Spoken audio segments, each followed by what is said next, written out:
contextualize the choices you make as artists. Because it also then influences the form your work takes and how you're able to engage with the concepts and themes that interest you. Maybe we could begin with the filmmakers in the house, Rahee and Ohida. Thank you. Ohida. For me, like as a practitioner or cultural practitioner, the way I started my practice from art school, like in 2012 I was in Government College of Art and Craft, and then I was in Delhi for my masters in Jamia Millia Islamia. So my practice more into paintings before, and now still I kind of working with paintings and drawings, but in a different way, like now also shifted towards moving images. So I think coming moving images into my practice, which is sometimes because I have my own camera, so that's actually helped me to kind of going with it anywhere. Like I should not wait for like my own material, like okay, I need a paper or something. So that helps me sometimes. Yeah, obviously camera is expensive. People sometimes really struggle to buy a camera, but somehow I kind of manage to get it.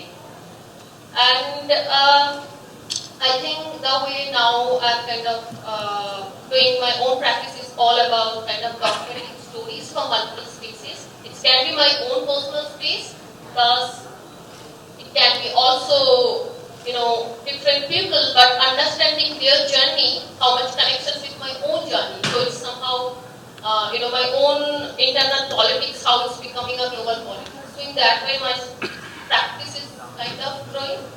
And there is obviously a lot of economical struggle which is gradually happening, and we are like facing every day in that way, because as I have a different, like I go into work with video art nowadays and moving images, but for me, like I don't know sound, so I need someone who can help me for the sound, but for that I don't need money, so I am kind of then manipulating my own image, like sort of my own, maybe there are some video or film, I'm kind of using drawings and paintings to manipulate those images, because I know I can kind of, get, people who can help me. But yeah, sometimes it helps to give us some kind of sort of fun and all.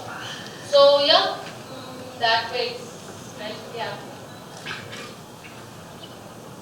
Yeah, so really not like my filmmaking practice sort of like is quite far behind me, and like taken back now, but like what happened was that when I started my undergraduate, by the way I'm like completely self-care. So like I started making films within this framework of being this supremely indie filmmaker, because like 2012, 2013, like that was a point when this Filipino filmmaker called Rahee Punyashloka was like making these exceptional films with almost zero budget. So like that's the framework through which I sort of came into like making films as an idea.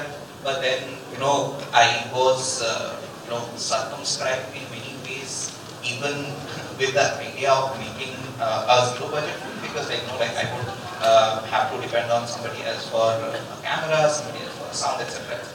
And what that led me to make was actually these very camera-less experimental films, and that's the sort of motif with which I worked for a couple of years. And at that point, I didn't really have an idea of what video art is. I always used to think of my films as experimental films, which need to be sent to festivals and have a particular trajectory.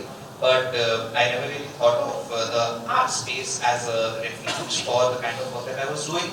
So, and then I halted, and then what happened was that, the fact that I didn't have funding, the fact that, I didn't have the capacity to scale, I essentially, took the easy route and became academic, went into academia, as a research scholar, because, I was, and this also ties in with the, sustenance part, because fundamentally what, happened was I was getting this fellowship within academia, so I was like, let me just survive with that by hopefully doing something with my artwork, doing something with my art practice, and that's sort of where it's stuck for several years. And only during the pandemic, because of there being a online movement within the broader anti-caste Ambedkarite movement, like I sort of like felt compelled to like resume my art practice, and that's when I sort of shifted to making visual art in a very different dimension.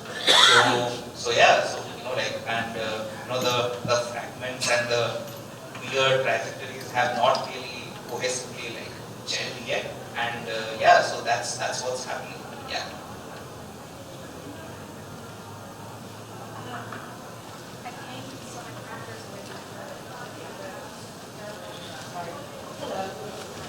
I'm painting some terms of the parameters of what I need from the works. It's a little simpler to deal with. Hear me now. But for me, it's the material that's really important, and the fact that my material can bypass the mass production of the art industry. I'm working with traditional materials, that means that I have a material source that can sustain itself constantly. And it means that I can make myself reliant. So I'm going to pass this on. Hi. Material is very important for me also because while I was doing my MBA program, I was like dealing with the material thing about like this, we have printmaking, painting, and sculpture only there. But talking about the material, there was no such kind of any kind of tables or any kind of topics or subject matter in our school, colleges, or university in our MFA program. While I was studying there in MFA, there was like this. I was decoding my own kind of materials, our community material culture, our rituals. Why those kinds of rituals and art practices which we deal with in our daily life, in daily life. At that time, I was making sculptures with terracotta pots that are made in our community, and I was working with like a small mini scale sculptures which were like materials from our community which is used in our houses and in our wall, the decorations or the rituals that are made in the walls.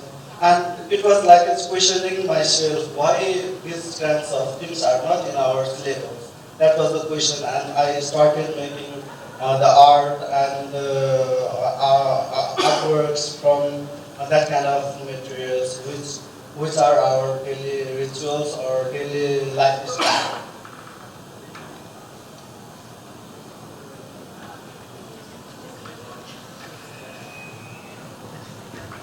Thank you guys for taking us through your process of decision making, and I think that when people engage with your work, they'll be able to see how all of those choices have played out. And I think also I was listening to all of you by how much of art making is also about the conditions of one's life, right? I mean, making a living in the arts is challenging, and full-time artistic practice is obviously the dream. But as you chase the dream, you have to pay bills, you have to make rent. And I think that something that you said, I pick up on that.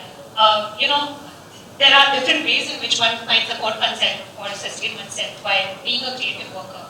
Whether it's taking up a job or many jobs maybe on the side, stabilizing oneself in academia maybe, or even maybe being part of the residency circuit.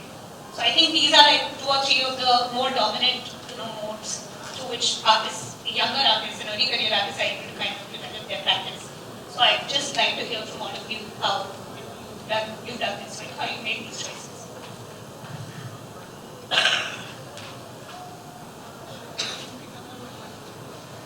Yeah, I feel like the very idea that having a full-time practice is a possibility is something that comes to me very recently because, like I said, the choices mandated what I do or not do rather than the other way around.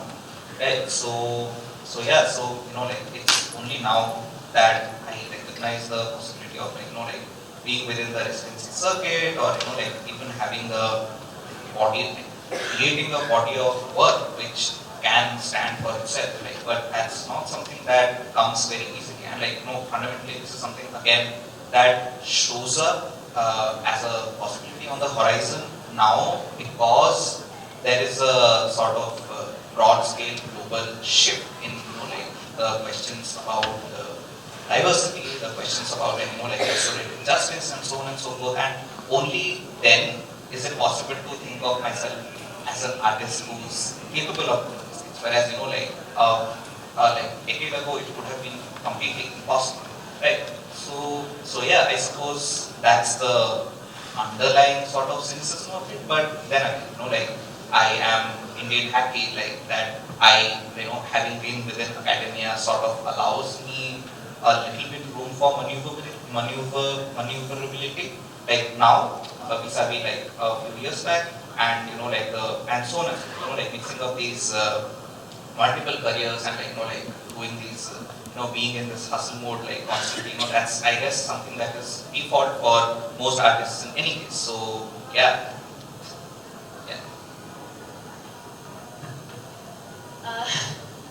So for me, like, so the way it started, like, after the masters, I was thinking like I will be only working as full-time practitioner. That thought came into my mind, but somehow it didn't work well. Then, like the way we practice now, because it's really struggle to get, in India mostly, sustain yourself. Like if you're practicing as an artist or filmmaker, because in our space, like in India, like state, we don't have that much fund, so we are kind of only relying on something, maybe a lot of private fund, but that is not necessarily like the amount that you can work and plus you can sustain. So you have to have some kind of day job, so which can give you kind of bread butter in that way.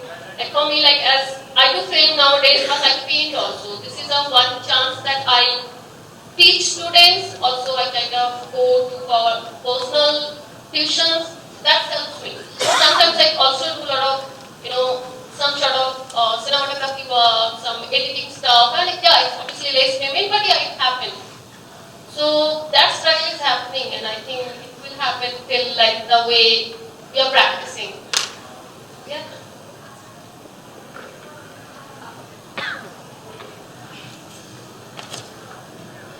Talking about the economical thing is like it's very hard.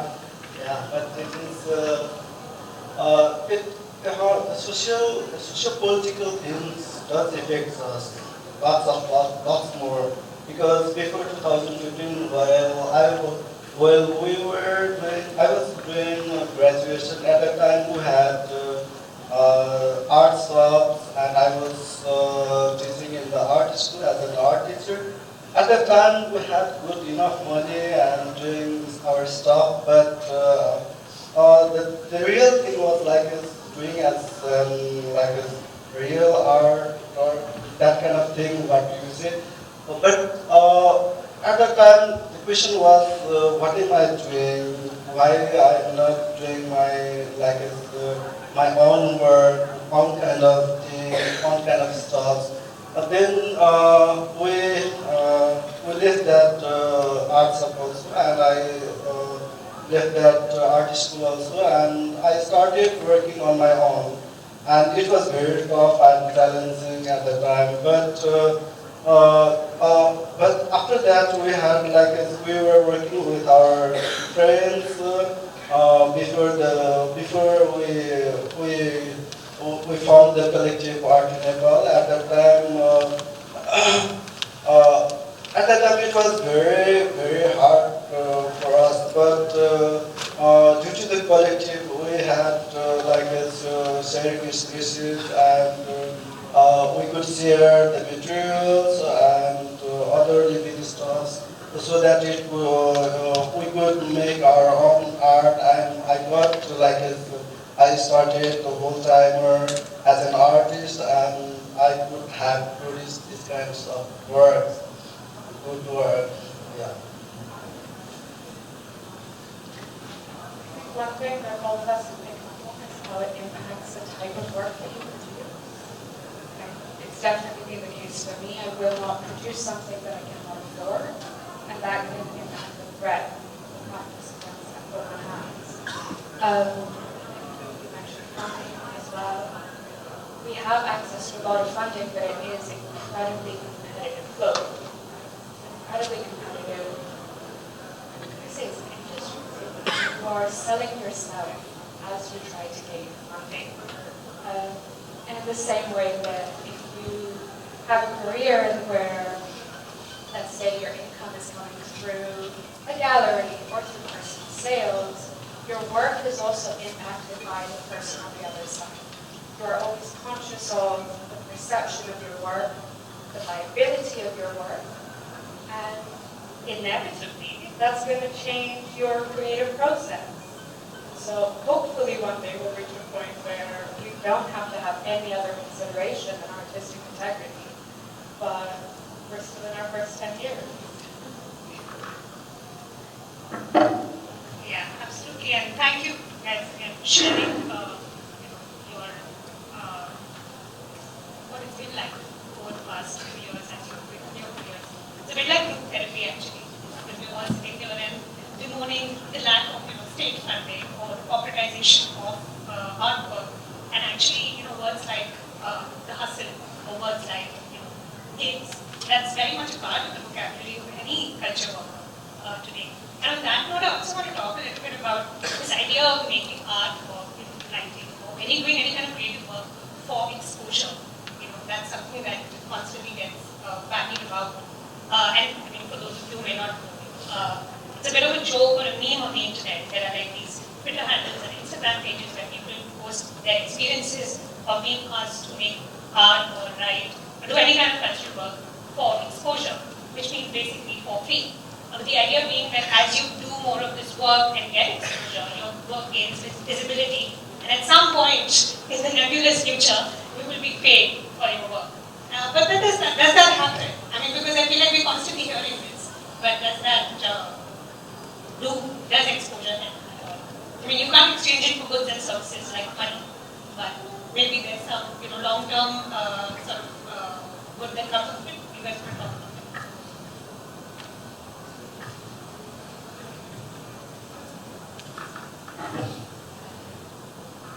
There are a couple of things that I've experienced in the past years, some of which I haven't agreed to, so I'm speaking from third hand. But one thing that happens often is people will ask artists to pay to show. And I cannot think of anything worse. They'll say, we have this great opportunity and we will give you this great gallery space and you will pay X amount to show your work and to get recognition. And to be honest, it's just taking money from a creative industry that needs it themselves. But that's...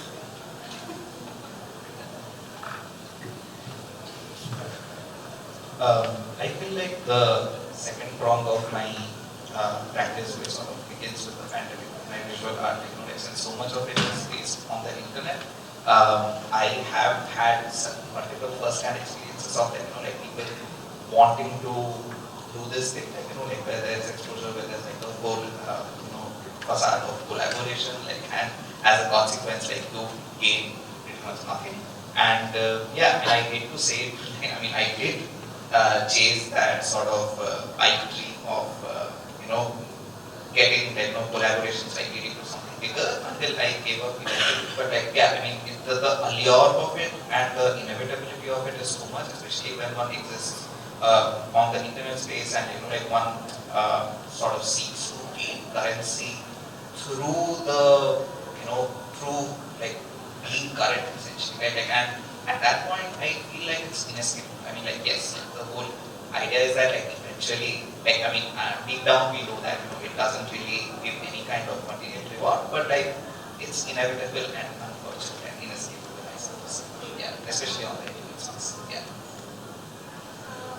So one thing I would say the art film that didn't happen but while I was working with my own film this Museum on the Moon, you mentioned. As like we were like working more like in a collaboration way, like with my editor or sound designer. So I think yeah, sometimes like they were like okay, film bana, तो पैसा नहीं चाहिए. So that's something also helps. But as because I think they know our space and we know their space. But in a bigger scale, like with maybe I'm working with any private organization in that time, while they are saying, okay, we will pay you later and something is happening, but it's not exactly not. So in that time, it's really problematic. But in some way, it's really good if you have that kind of bonding and if you have that kind of understanding with that person. And yeah, that's this kind of things happens, but we'll say like no, but we were like working for the charity thing for 2 to 3 years for the flood relief fund. It goes to the Prime Minister fund, but it was like does it goes to the people who are the victims? Then after that year, we stopped doing that kind of things, and it does come every year, but we need to have to be aware of those things. I think a couple of points that you guys all made also indicate that it's one thing if it's when private institutions or social media influencers sort of engage in this. That's very different from people who are maybe colleagues or peers or are conversant with each other's work and practice or invested in each other's work and practice as fellow artists. And on that note, actually, I wanted to talk a little bit also about this idea of the artist community.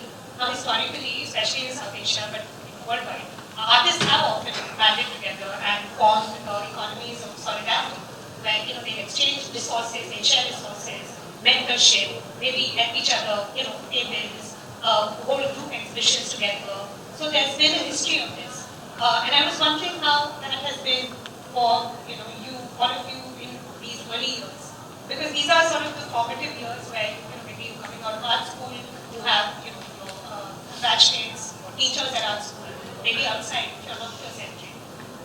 Can you talk a little bit about that? It's really interesting question. So this practice of art communities. Now I do feel it's really important. Like while I passed out from Jamia, that time I was like more into only individual practice. But now because we are working with, with cinematographer or editor, sound designer, sound artist, so that sometimes really help. But the way, like if you talk about in India, there is a lot of different kind of problem. Like okay, privileged communities practice, non-privileged communities practice. Or like English speaking people, they have their community, or maybe non-spoken English, they have their own community. So that kind of tone is always there. And sometimes if someone maybe more into the Hindu language and they're struggling with getting into a community which is already based in them, like or based in Bombay or Kolkata. So in that way, there is such a problem having a community-based practice, but in a way, like when you are getting some people who are into, more, similar idea or similar thoughts or similar ideology, that time maybe you're sharing your thoughts or you're learning something new. So that kind of engagement is happening, but also not happening because within India we have we have a different state and different language, so those problems is always there. I feel with this practice of community engagement sometimes. I feel like this is possibly the first time in history when it becomes possible for artists who come from marginalized communities in India to sort of band together and think of the possibility of having a practice as such. Obviously, there have been artists from Dalit Adivasi communities who come from a background in fine arts training, who have the practice separately and so on and so forth. But I feel like because of how the movement has shaped itself, because of assertion, because of like I said, broader global questions of restorative justice and so on and so forth, I feel like this is quite possibly the first time that someone like me is even considering it at full-time art practice, right? And I feel like major major hurdle in not being able to do that has been the lack of courage, which is something that like a lot of people from the same community, from the same ideology are now able to draw from each other, especially because of social media, like online collectivizing and so on and so forth. And it's this drawing of courage that I feel like is vital in any kind of broader collective goal. So that becoming possible, I suppose, like is a crucial step that is taking shape right now.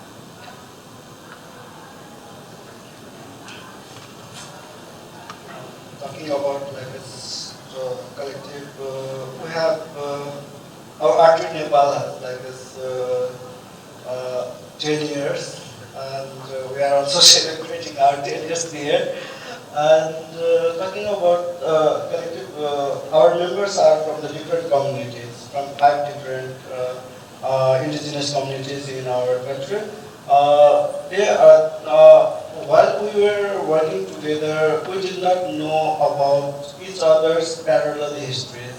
Then we started talking to each other and having conversation about each other's histories, rituals, and our struggle, resistance. Then we realized that we had like the same kind of parallel pain and struggle and resistance. Then we started working together on like those kinds of things, what is happening around us, and we started helping each other to grow. And it is like fighting in the road, or like you are always stronger, that kind of attitude we have, and we are working together. That is very happy.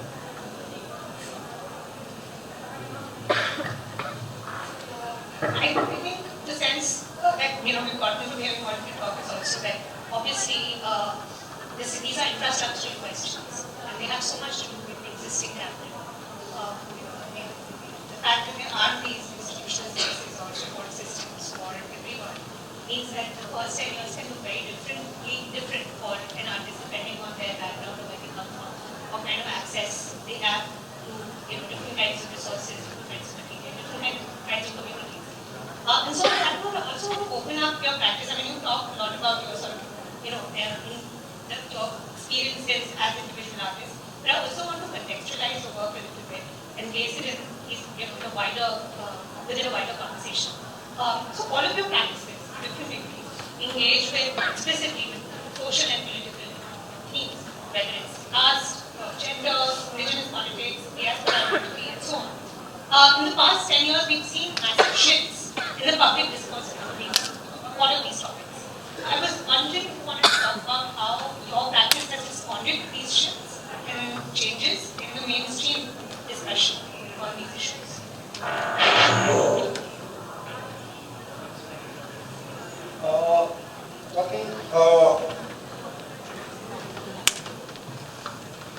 Indigenous, we had like this lack of institutions about our indigenous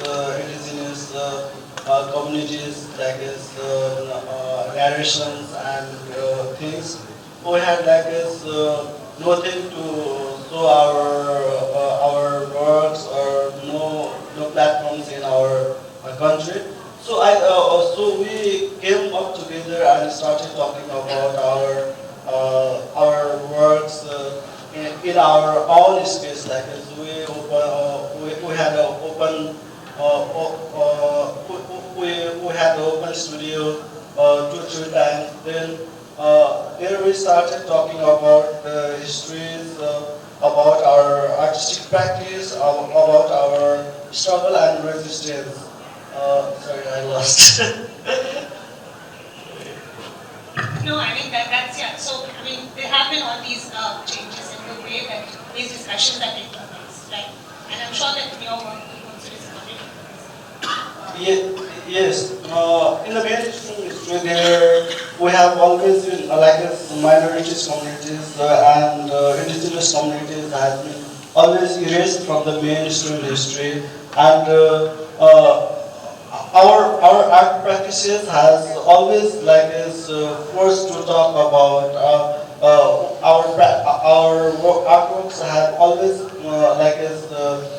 produced and made to rethink about the layers of the indigeneity and our struggle and resistance.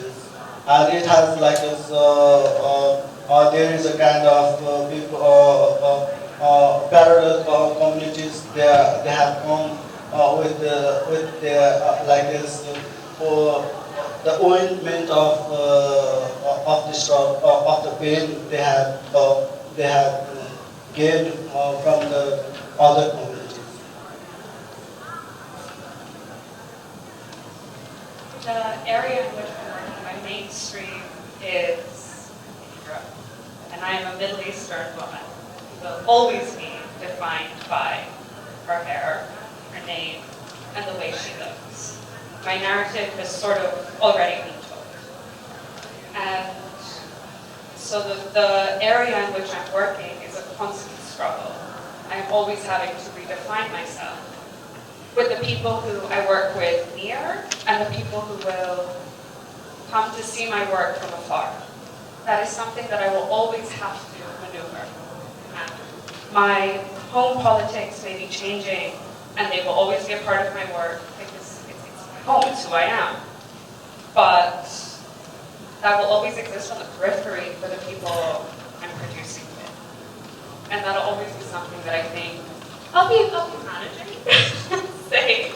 But for example, you're always aware that you exist in parallel to a newsreel. Your existence is limited by the time that it may be on a newsreel, but your practice will supersede that. Your practice will hold more longitude than the space that it is given. I think that's something that anyone who is maybe not European and in Europe or anywhere outside of their home will have to navigate.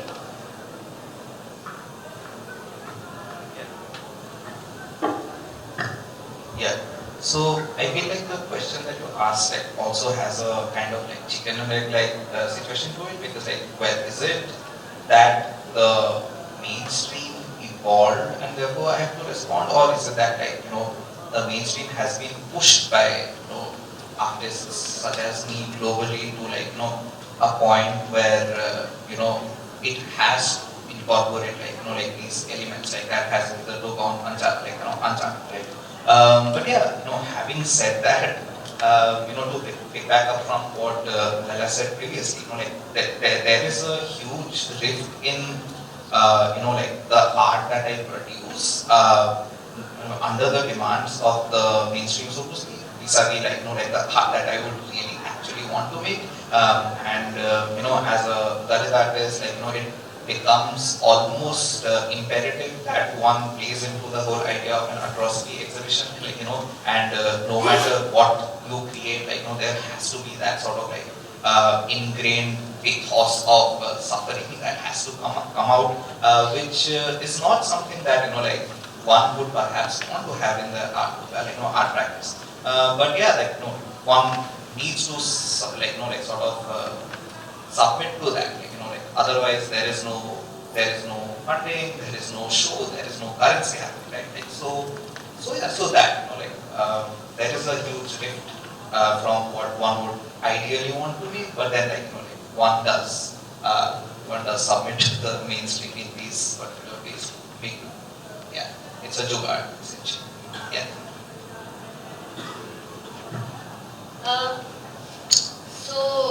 For me, the way I studied my practice, and that's because of that you asked what is also the socio-political shift is happening.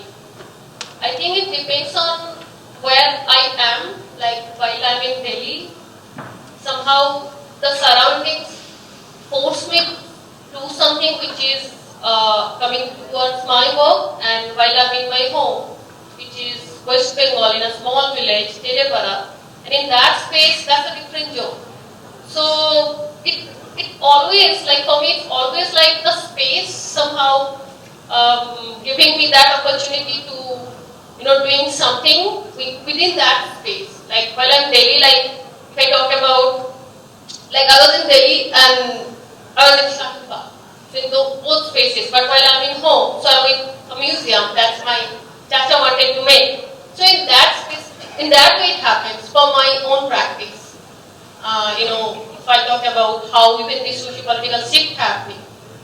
Yep.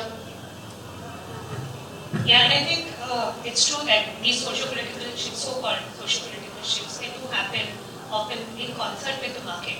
And so you end up being in situations precisely there where the expectations of your identity are sort of modified and then you're kind of expected to conform to that in your work. This is a complex question for sure. But even we can't really say whether shifts have happened, but one major shift that has happened is the explosion of social media in the past 10 years. And I know that to varying degrees, you guys engage with social media, your work is presented, on Instagram or Twitter. And I was curious how you felt that influence the way in which you frame your work or make it available publicly. Has it been a help? Has it been a hindrance? That's really my final question. Need it. We can't escape it. Instagram is the first place that someone is going to look, and then they might look at your website. I tried really hard to get rid of it because we all know it's not the healthiest place to be, but you're immediately thrown back in. Instagram is double-pronged. It can be incredibly positive. It gives you access to a whole new world of viewership, and if you manipulate it as you need to, it can open up many doors. On the other side, navigating Instagram is a very tricky thing. By the way, I'm only speaking about Instagram because this is what I know. Navigating Instagram is an extremely difficult thing. One school of thought will say, this is you expressing your identity and you should be yourself and show everything you want. The other school will say, this is an extremely controlled space and you are essentially curating your identity for other people. Personally, what I found is I am a young woman whose work happens to be a little bit on the pretty side, and because of my Instagram presence, it means that I have to justify my work 100 times harder. And I really wish that that wasn't the case. But it's part and parcel. Opens some doors, closes some others.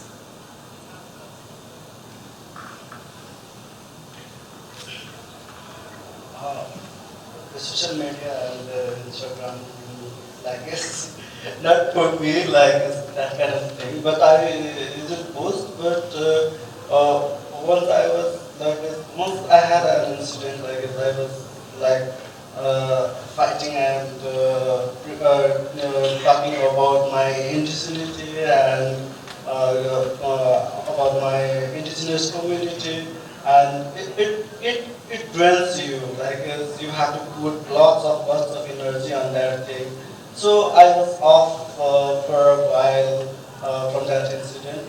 Lots of things that attacks you, but you have to come again, like it's healthy conversations or the constructive criticism, that kind of things should happen.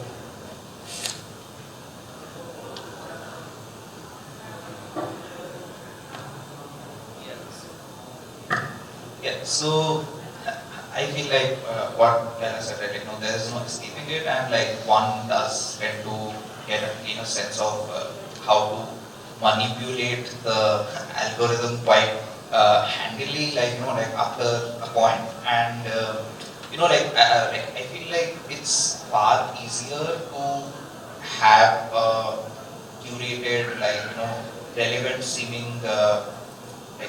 Bordering on virality sort of like persona on the internet than it is to actually put in effort and create one's art. And so the fact that one does require to create one's own authentic art, that sort of the fact that that takes so much more effort sort of makes it easier to be current and allow for those gates to be opened vis-a-vis the social media.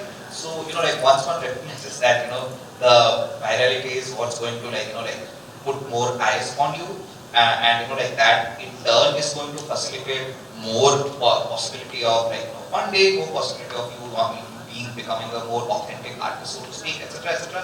Like it becomes easy to be in touch with social media realities, etc. But yeah, there's also the question of the deeply casteist, deeply hateful commentary that one suffers from. But yeah, one needs to have thick skin and move forward with it, I suppose. Yeah. Thanks, Ken. That's the words of an influencer. Alright, I think we can open up the conversation to the audience. Any questions?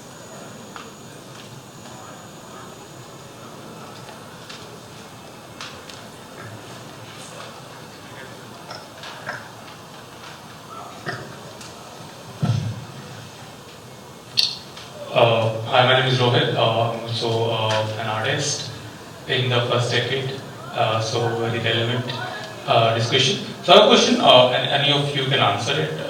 It's basically about the second line of the title. Like, what does growth means to you as an artist? And especially when you are in your first decade, is it like the economic, the reach, how do you define growth as an artist for yourself?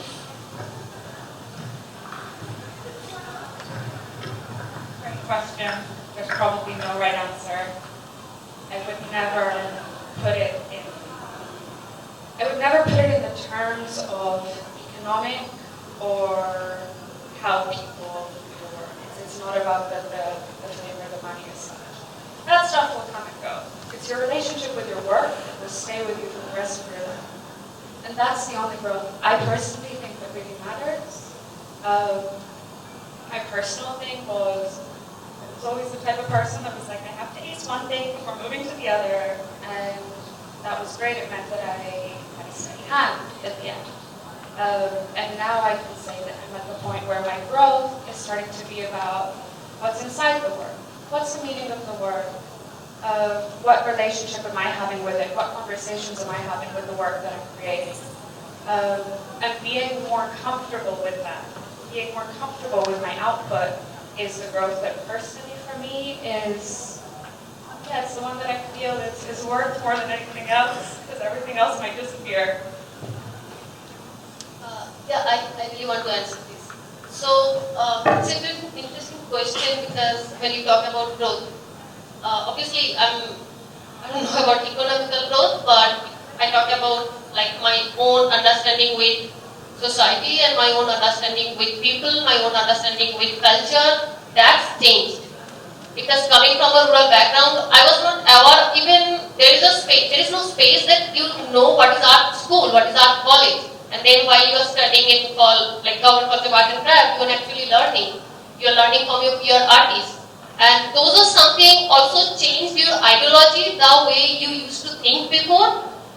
That had a lot. That was I think for me, it happened a lot. I kind of changed, I try to understand in a liberal way, and the way I used to think before in my earlier space, when I was teenage, I think, yeah, that kind of shift happened, and I do love that. Anyone else?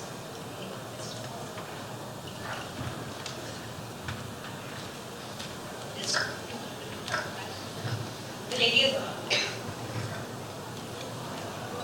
Hi, my name is Gaurav. So there was a discussion about how difficult it is to have a creative worker be full-time, right?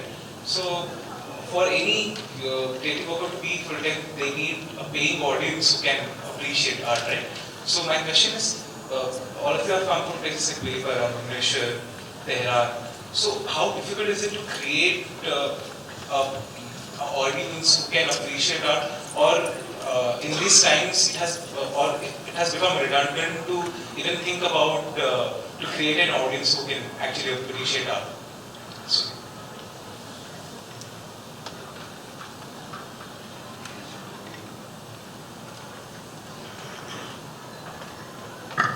Yeah, I really don't think that like considering the audience, like as patrons, like is anymore like viable. Like the whole idea that like I will at some point like be this artist like who has a very steady bunch of like patrons who are like buying art like regularly and like that in turn funds my like career. I don't think that's possible because like fundamentally the artwork as with everything else is like deeply conservative, and it's only when an artist is dead and like there have been like decades of secondary sale that artist like sort of estate stands to make any kind of meaningful money.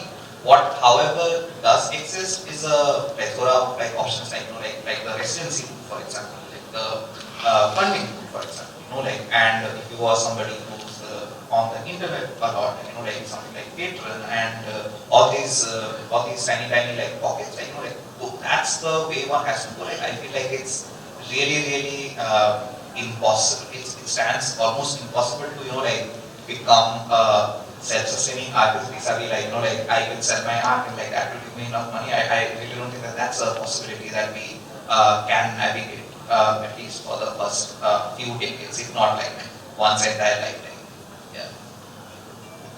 So sorry, I'm going to disagree. You're completely right. I think it depends on the type of art that you do. And also, so much of it is luck. You can't control who sees your work really and what happens.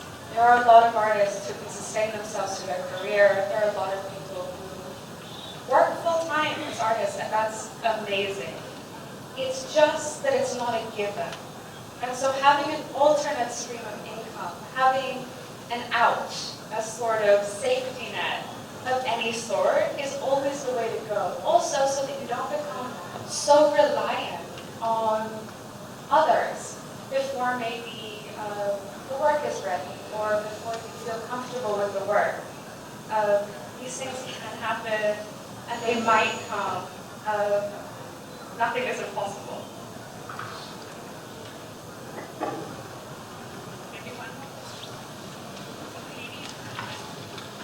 And if that will be the last question. Hi, I actually have two questions if we have time for them.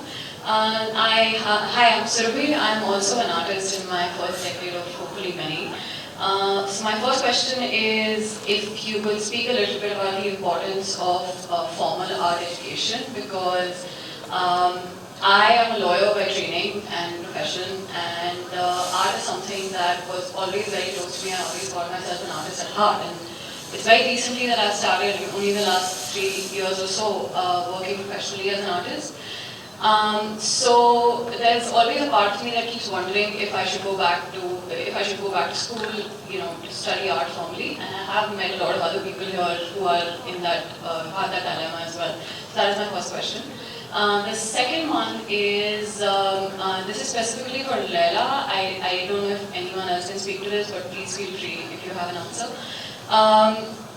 That question is, how do you navigate moving away from sort of traditional or established practices when your work is deeply rooted in or inspired by such traditions?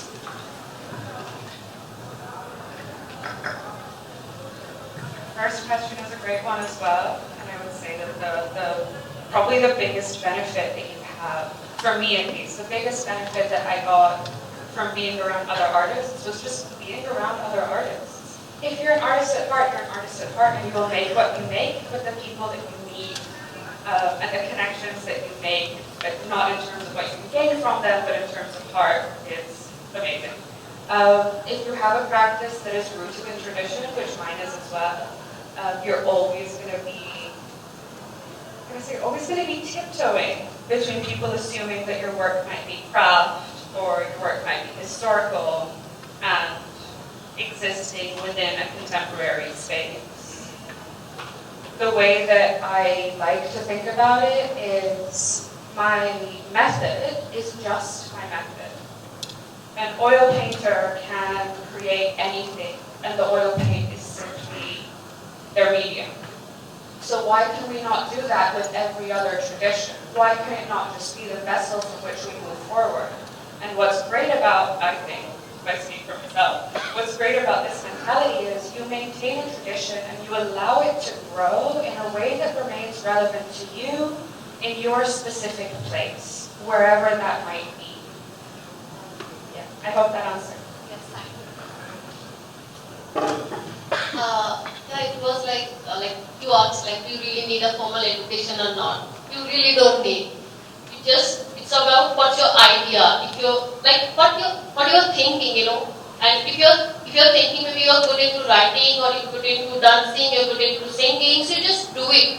It's not necessarily like you need a formal education, because if you learn it, what will happen? It will take more 5 years to forget it. That's sometimes really tricky to forget, because like as I trained as painter and now I'm in film, so I'm kind of struggling. So I think it's totally fine that you don't have, rather the way Laila said, like, be with the people and talk with them, that would be really helpful for you. I have to disagree that, like, it's not important, because, like, as somebody who has had no formal education in art, like, art, like, it's been hard to, like, grasp those trends, so to speak, like, which can accentuate one's, practice, which can, like, make one's work stand out. And, like, the very fact that one has gone to one has gone into an institutional setup, like, sort of like springboards people, like, by several years, if not decades, like, and if one is within that, within that structure, if one can, like, identify their own strengths and, have these, have that training and, like, have that, like, sort of, like, voice emerge out, I feel like they are truly unstoppable. But of course, like, there are ways to circumvent, and, like, the fact that ultra contemporary art is so conceptual and, like, so not based out of the technique, like the technical aspects of painting vis-a-vis painting or whatever format, like vis-a-vis like what it could have been like several decades back. That obviously gives one room to breathe, and one can supplant that by with like very rigorously studying art history itself, by on their own. So yeah, so that's a possibility, and that's a possibility that I myself am playing with. But I honestly feel that having the formal training definitely, like, orients oneself to see one's practice as practice. Yeah.